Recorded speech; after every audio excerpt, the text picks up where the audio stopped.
As we start our third unit on graph theory, we'll consider this broad topic for the rest of the semester. This first part here is really on the basics of it. A graph, very simply, is a bunch of points, finite number of points called vertices, and edges that connect pairs of points. Let's formalize that a little bit, though, talking about a graph and a definition here. A graph consists of two sets, a non-empty set V, so we assist there are some vertices, at least one, whose points are called vertices, and a set E whose elements are called edges. Each edge must be associated with either one vertex, and that would be the case if we have something like a vertex, and an edge like so. So that's talking about what we'll later define or write down as a loop, which serves as both endpoints, that one vertex, or two vertices of its endpoints in a fashion where you have two vertices, and we have this situation here. If the graph has a vertex set V and an edge set E, we'll often write, where G is the name of it, we'll write G as that ordered pair, V comma E, where V is the vertex set and E is the edge set. So those are all sets there that we're looking at. So let me give you an example of a graph just so we have something to refer to. So I'm going to start with 5 vertices here, like so, and then I'm going to draw these edges here, like so. Make the vertices a little bigger so they're real obvious there. And then I'm going to add a couple more vertices down here, and some edges, and maybe one more edge. Let me draw this edge here. So I'm going to label the vertices. I'll call them A, B, C, D, E, F, G, H, like so. And I'll often use lowercase letters to label the vertices and do it in a counterclockwise orientation, more or less. It doesn't have to be that way. So there's a graph there, and let me go ahead and name that graph G, like so. And so that's what a graph will look like. We'll take another graph in a minute.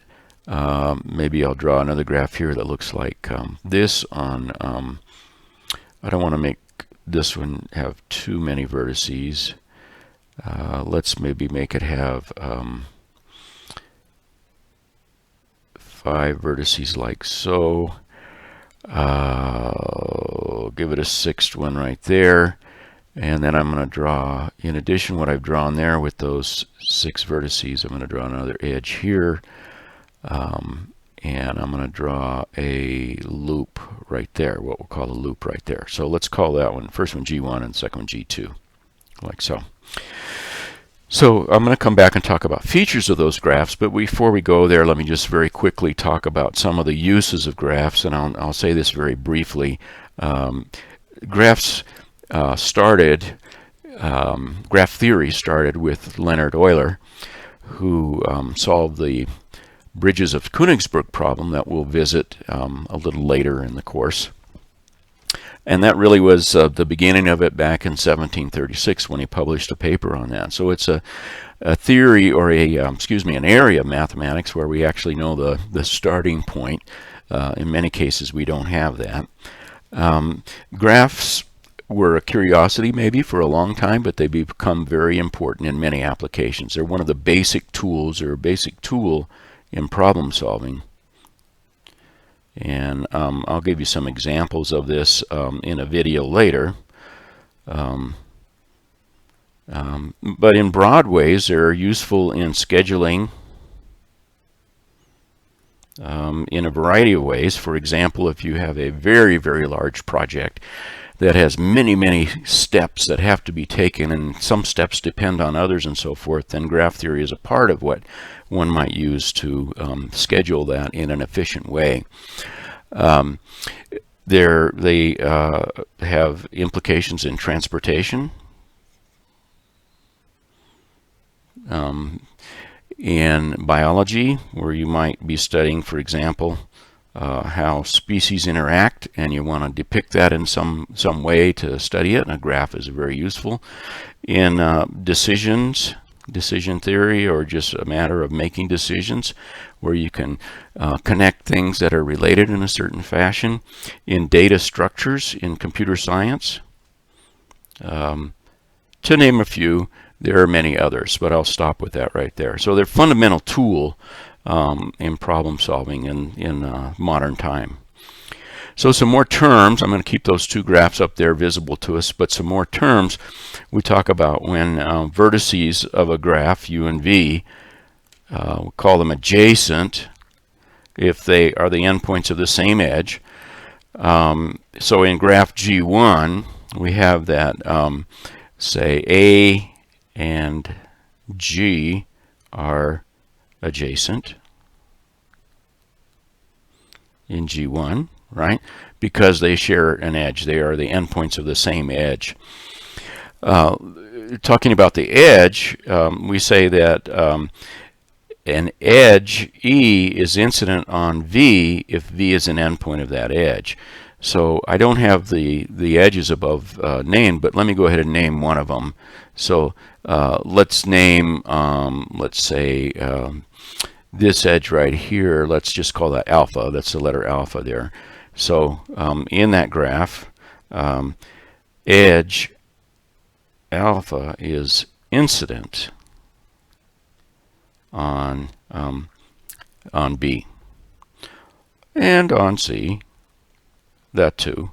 But that gives you an example where we can use the word incident. The order of the graph is the number of vertices. So the order of G1 up there is 1, 2, 3, 4, 5, 6, 7, 8. Order of G1 equals 8. The degree of a vertex is the number of edges incident on it. We'll write it degree DEGV. Is the number of edges incident on it. That is the number of edges that have V as an endpoint, that have it as an endpoint. And so in our example above, for G1, we'd have the degree of, let's see, let's pick a couple of these. The degree of F is 3. The degree of G is just 2. And the degree of H is 1, 2, 3, 4. Right? So I'm going to do this. This is all for G1. I'm going to do some of that for G2 as well. So I'm going to try to give a little bit more room here so we can look at it. For G2, while we're looking at it, let me just put in a couple more vertices here. I'm going to put a vertex right in the center there, and I'm going to put a vertex right here, like so. Okay? So we can look at those right there. And let's label these. We'll start where we left off over here, I guess, and call this one I, this one J, this one K, L. Let's see. Then go to M here, N, O in here, and P, like so. So we're just going to do a few of the degree computations for G2. For G2, what's interesting here maybe is what is the degree of P, the degree of K, and the degree of M.